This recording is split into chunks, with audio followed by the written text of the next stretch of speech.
రాబోయే 2 రోజుల్లో తెలంగాణ రాష్ట్ర వ్యాప్తంగా భారీ వర్షాలు చెప్తున్నారు. అలాగే ఆంధ్రప్రదేశ్‌లో కొన్ని జిల్లాల్లో అయితే కుంభవృష్టి చెప్తున్నారు. అసలు దీని మీద పూర్తి సమాచారం మనం వాతావరణ శాఖ అధికారి శ్రీనివాస్ గారిని అడిగి తెలుసుకుందాం. సార్ నమస్తే అండి. నమస్కారం అండి.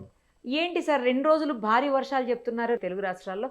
అసలు ఈ సీజన్‌లో వర్షం పడడం ఏంటని ఒకంత ఆశ్చర్యంగా గూడా ఉంది అందరికి. నెల 16వ తారీఖు నాటికి నైరుతి ఋతుపవనాలు తిరోగమనం కంప్లీట్ అయిపోయింది. హ్మ్. తెలంగాణ నుంచి అలాగే ఓవరాల్ భారతదేశం మొత్తం నుంచి కూడా నైరుతి ఋతుపవనాలు తిరోగమనం అయిపోయింది. ఓకే. నైరుతి ఋతుపవనాలు తిరోగమనం అయిపోయాక జనరల్ గా మనకి పెద్దగా వర్షాలు ఉండవు. ఈ క్లౌడీ వాతావరణం కూడా తగ్గిపోయి మనకి గ్రాడ్యువల్ గా టెంపరేచర్స్ తగ్గడం అనేది ప్రారంభం అవుతుంది. మినిమం టెంపరేచర్స్ తగ్గి చలి వాతావరణం అనేది ప్రారంభం అవుతూ ఉంటుంది. హ్మ్. అయితే నైరుతి ఋతుపవనాలు తిరోగమనం అయిన వెంటనే మనకి ఈశాన్య ఋతుపవనాలు ప్రవేశిస్తాయి. ఓకే. ఈశాన్య ఋతుపవనాలు నార్త్ ఈస్ట్ విండ్స్ అంటే south westerly winds north east గా మారడమే మనకి నైరుతి ఋతుపవనాల తిరోగమనం. హ్మ్. నార్త్ ఈస్ట్ మాన్సూన్ వల్ల మనకి తెలంగాణలో రెగ్యులర్ గా రెయిన్స్ పడటం అనేది ఉండదు. హ్మ్. మనకి నార్త్ ఈస్ట్ మాన్సూన్ అనేది primary rainy season for Tamil Nadu state. Tamil Nadu state కిను అట్లాగే తమిళనాడు స్టేట్ కి ఆనుకుని ఉన్న దక్షిణ కోస్తాలోని జిల్లాలు మనకి చిత్తూరు, నెల్లూరు, కడప, ఈ రాయలసీమలోని జిల్లాలు వీటికి వర్షాలు పడుతుంటాయి. అయితే ఈ సీజన్ ఏంటంటే కొంచెం సైక్లోన్ సీజన్ అన్నమాట. అంటే ఈ ఈ సమయంలో మనకి బంగాళాఖాతం ప్రాంతంలో అల్పపీడనాలు ఏర్పడితే అవి బలపడి వాయుగుండాలు గాను సైక్లోన్లు గాను మారడానికి అనుకూల పరిస్థితులు అక్టోబర్, నవంబర్, డిసెంబర్ నెలలో ఉంటాయి. So okay. అలా వచ్చినప్పుడు స్ట్రాంగ్ సిస్టమ్ వచ్చినప్పుడు ఆ రాష్ట్రాల్లోనే కాకుండా కొంచెం మాయిశ్చర్ మరి తెలంగాణలో కూడా ఇక్కడ రావడం వల్ల మనకు కూడా రెయిన్స్ పడటం జరుగుతూ ఉంటుంది. సో గత 2 రోజుల క్రితం మనకి చెన్నై తీరం ప్రాంతంలో ఒక అల్పపీడనం ఏర్పడింది.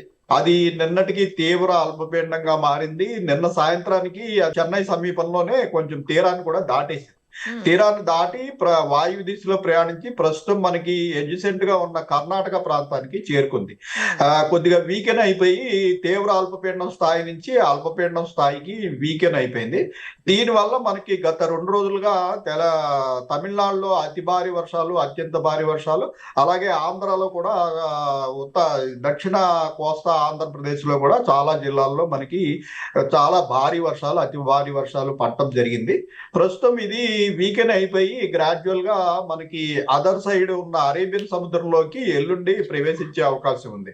అయితే దీని వల్ల ఏంటంటే కొద్దిగా మాయిశ్చర్ అక్యుములేషన్ మనకి ముఖ్యంగా సౌత్ తెలంగాణలోని జిల్లాల్లో కొంచెం తేమగాలు ప్రవేశించడం వల్ల మనకి ఈ పశ్చిమాన ఉన్న జిల్లాలు అంటే ఇప్పుడు వికారాబాద్, మెదక్, సంగారెడ్డి, ఇట్లా ఉమ్మడి మహబూబ్ నగర్ జిల్లా, నల్గొండ, సూర్యాపేట, ఖమ్మం ఈ జిల్లాల వరకు అక్కడక్కడ భారీ వర్షాలు కూడా అంటే 7 నుంచి 10 సెంటీమీటర్స్ వరకు ఈ జిల్లాల్లో కొన్ని చోట్ల వర్షం పడే సూచన ఉంది. మిగిలిన జిల్లాల్లో కొద్దిగా క్లౌడీనెస్ కంటిన్యూ అయ్యి ఓన్లీ మోడరేట్ రేంజ్ ఏనండి. ఇప్పుడు పెద్దగా భారీ వర్షాలు అతి భారీ వర్షాలు అవి రాగల 2-3 రోజుల్లో లేవు. ముఖ్యంగా నార్త్ తెలంగాణలో అయితే ఇంచుమించు డ్రై వెదరే కొనసాగుతుంది. సెంట్రల్ తెలంగాణ అండ్ దక్షిణ తెలంగాణలో మటుకు కొంచెం చెదురుమదురు వర్షాలు, పూర్తిగా దక్షిణంగా ఉన్న జిల్లాల్లో 1-2 చోట్ల భారీ వర్షాలకు కూడా అవకాశం ఉంది. ఒక రకమైన చల్ల గాలి వస్తుంది సార్. నిన్నటి నుంచి గూడా విపరీతమైన చల్లగాలి చెప్పాలంటే. ఈ గాలికి కారణం ఏంటి? ఇంత చల్లగాలికి? వర్షాలు ప్రారంభమయ్యి జనరల్ గా మనం ఇప్పుడు సూర్యుడి నుంచి దూరంగా జరిగిపోయే కాలం మనకి ఇది శీతాకాలం. సో మనకి ఇదివరకులాగా డైలీ టెంపరేచర్స్ రైజ్ ఉంటూ ఉండదు, టెంపరేచర్స్ ఫాల్ ఉంటుంది. ఈ టెంపరేచర్స్ ఫాల్ ఉన్నప్పుడు ఆల్రెడీ రెయిన్ పడి మళ్ళీ ఈ ఈదురుగాలు అనేవి ఈ సిస్టమ్ వల్ల ఈదురుగాలు ఉండడం వల్ల మనకి కొద్దిగా చల్లగా వచ్చినట్టు అయితే టెంపరేచర్ వైజ్ చూసినట్టయితే టెంపరేచర్ పెద్దగా ఫాల్ ఏమీ కాలేదు. మనకి మినిమం టెంపరేచర్ చూసుకున్నట్టయితే ఇంకా 19 నుంచి 23 డిగ్రీల వరకు మినిమం టెంపరేచర్లు కొనసాగుతున్నాయి. అయితే రేపు మరొక సిస్టమ్ ఏర్పడే అవకాశం ఉంది. మళ్ళీ అండమాన్ సముద్ర ప్రాంతంలో ఒక అప్పర్ ఎయిర్ సైక్లోనిక్ సర్క్యులేషన్ అనేది 2 రోజులు బట్టి కంటిన్యూ అవుతుంది. దాని ప్రభావంతో రేపటికి ఒక అల్పపీడనం ఏర్పడే అవకాశం ఉంది. మనకి ఆగ్నేయ బంగాళాఖాతంలో ఒక అల్పపీడనం ఏర్పడే అవకాశం ఉంది. ఇది తీరానికి చాలా దూరంలో ఏర్పడుతుంది. ఇప్పటి వరకు ఏర్పడిన అల్పపీడనాలన్నీ కూడా తీరానికి దగ్గరగా ఏర్పడటం వల్ల అవి బాగా బలపడేలోగా తీరాన్ని దాటేస్తాయి. మనకి తీరానికి దూరంగా కనుక అల్పపీడనం ఏర్పడితే సముద్రంలో ఎక్కువ రోజులు ఎక్కువ సమయం గడిపినట్టయితే అవి మరింత బలపడి వాయుగుండాలుగాను అతి తీవ్ర వాయుగుండాలుగాను సైక్లోన్ గా కూడాను మారే అవకాశం ఉంటుంది. సో రేపు ఏర్పడే అల్పపీడనం మనకి తీర ప్రాంతానికి చాలా దూరంగా ఏర్పడుతుంది. ఇది 2-3 రోజులు సముద్రంలో కొనసాగే అవకాశం ఉన్నందున ఇది కొంచెం బాగా బలపడే అవకాశం కూడా ఉంది.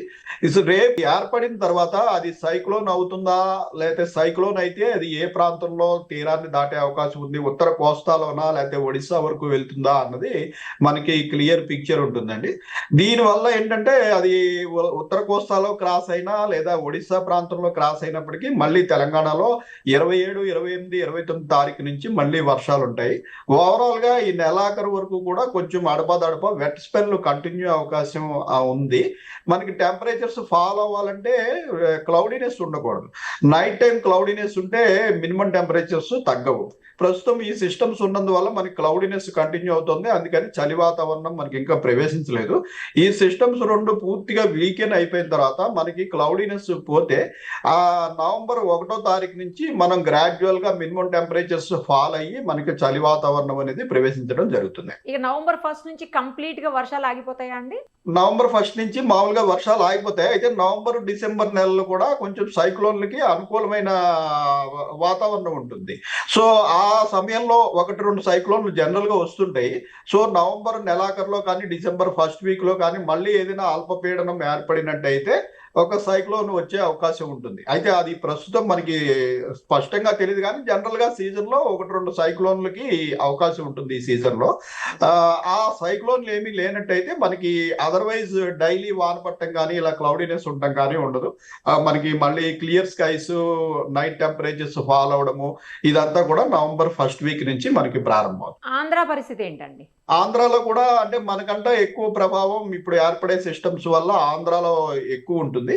సో ఇప్పుడు ఏర్పడే రేపటి నుంచి ఏర్పడే అల్పపీడనం అది ఎక్కడ తీరాన్ని దాటుతుంది, ఉత్తర కోస్తాలోనా లేకపోతే ఒడిశా వరకు వెళ్తుందా అన్న దాన్ని బట్టి ఓవరాల్ గా తెలంగాణ కంటే ఆంధ్రాలో దీని ప్రభావం ఎక్కువ ఉంటుంది. Right sir. Thank you sir. Thank you so much. Okay, thank you.